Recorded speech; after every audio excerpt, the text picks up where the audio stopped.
What is up, folks? Time for another successful week of training on video. And I'm going to talk a little bit today about methods I use to stay relatively lean year round. And when I say lean, I mean between the range of 11 to 16% body fat. The reason I give that range is, well, first of all, that's what most would consider lean. And second of all, it is a sustainable body fat percentage to also build muscle in. Just a quick disclaimer, I am not saying that you need to cut down to 11% first or you need to get that lean at any point in your journey. That is just a nice lower threshold to cut down to if you are going to do a cut at all. It's also going to make you look absolutely fantastic on the beach. So that is what I would say is the floor for a healthy body fat percentage to bulk up from. By the way, we're just doing some overhead press, well, behind the neck press, as this is the rebuilding the behind the neck press and the squat series. So, as usual, supersetted behind the neck press with weighted pull ups. There's 2 plates on my belt here. So, with that said, now we've got a quick definition of what we consider lean and a range to bulk and cut between for most people.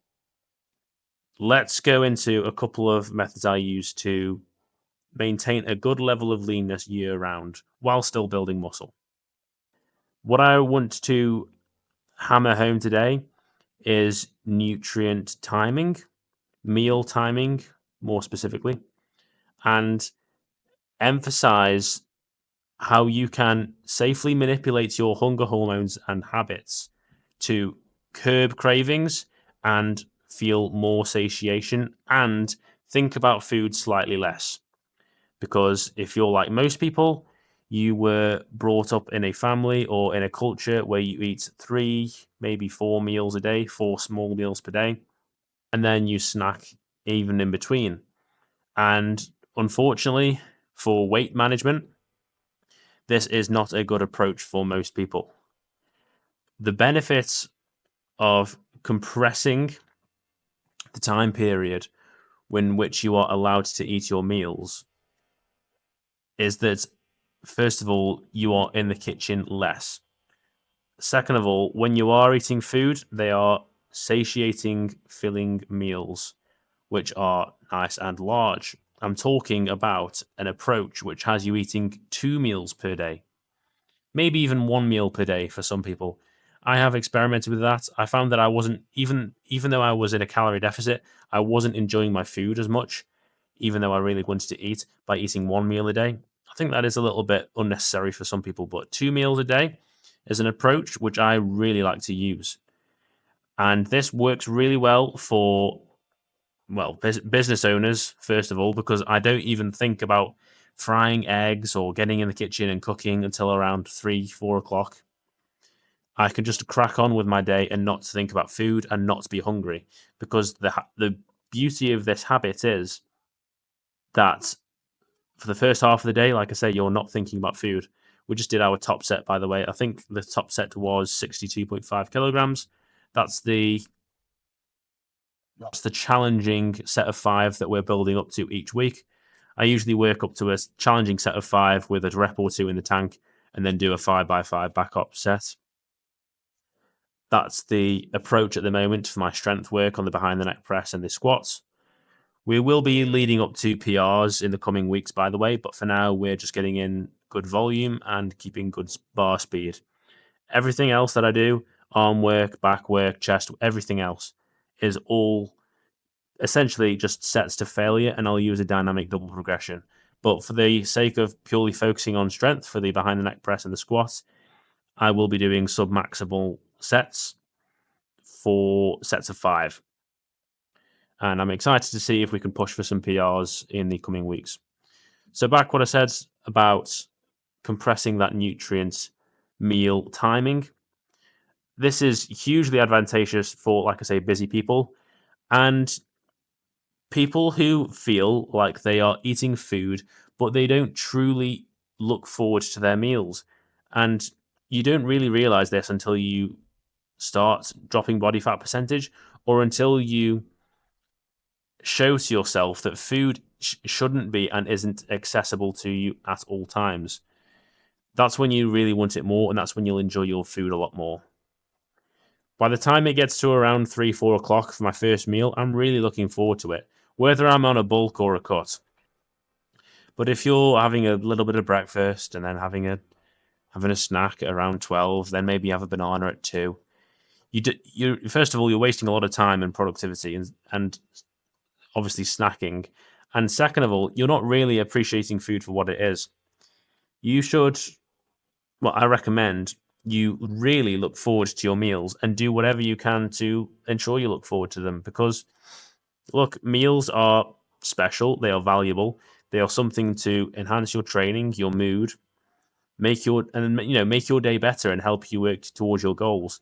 If there's something that you feel guilty about afterwards, if you're taking them for granted, if they're not suiting you or your goals, if you're not enjoying them, then they're not a positive part of your life. So as you can see on this set here, I think I nailed 40 kilograms, and then I dropped down to 35 kilograms for some lighter sets. I did about 3 or 4 sets of fly press. I'm just going to show one set of back work here. We just did one back exercise for this workout. I think I did, yes, this one arm machine row. I only like to do partials on this. They are a bugger to do a full range of motion on at this angle. I am able to use both arms, but I've already maxed out the stack on this. So yeah, lengthened partials with about 70 kilograms on this machine. These are brutal. It doesn't look like I'm training my back much here, but yeah, my back is smoked after doing them. I really like them.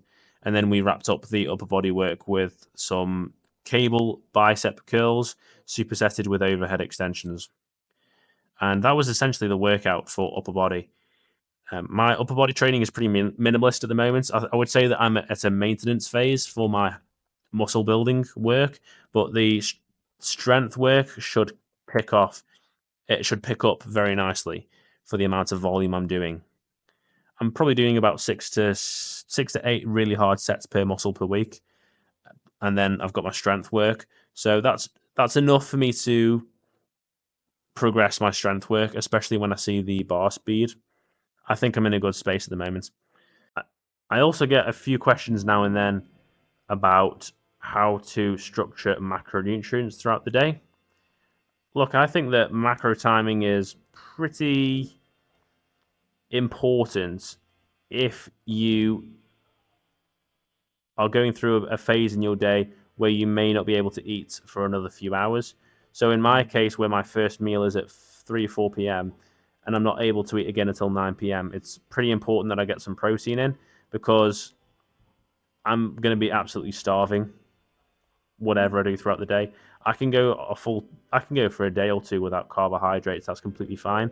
But most people, especially trainees, they need to get that protein in for their first meal, even if that first meal is quite late in the day at like 3, 4 o'clock. So yes, I would always prioritize protein. This isn't really news to most people.